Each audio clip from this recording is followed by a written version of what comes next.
नमस्कार मंडळी, तुमचं पुन्हा एकदा एका नव्या व्हिडिओमध्ये सहर्ष स्वागत आहे. मंडळी, राज्यामध्ये नगरपालिका आणि नगर परिषदेच्या प्रचाराला चांगलाच वेग आलेला आहे. शिवसेनेचे नेते व राज्याचे पाणी पुरवठा मंत्री गुलाबराव पाटील काल प्रचारासाठी नाशिक येथील बगूर येथे आले होते. यावेळी त्यांनी मतदारांना एक अजबच सल्ला दिला. ते भाषणामध्ये असे म्हणाले की तुम्ही त्यांचं मटण खा, मात्र आपलं बटन दाबा, असे ते म्हणाले. हा अजब सल्ला त्यांनी तिथल्या मतदारांना दिला. पुढे ते असे देखील म्हणाले की कुणाचा बँड वाजवायचा आहे हे लोकांनी आधीच ठरवलेले आहेत.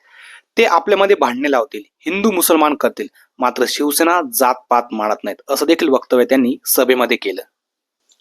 पुढे बोलताना पाटील असं देखील म्हणाले की मी माझ्या मतदारसंघामध्ये सर्व समाजाची कामे केलेली आहेत आणि करत सुद्धा आहोत.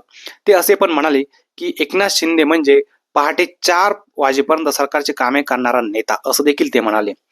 पुढे पाटील असे पण बोलले की एकनाथ शिंदे यांनी जवळजवळ आमच्या मतदारसंघात 350 कोटी रुपयांचा निधी दिला. आम्ही हे सर्व कामे केली तरी विरोधक आम्हाला खोके, गद्दार असे शब्द आम्हाला बोलतात आणि हे सगळं आम्हाला ऐकावं लागतं, असं देखील ते म्हणाले.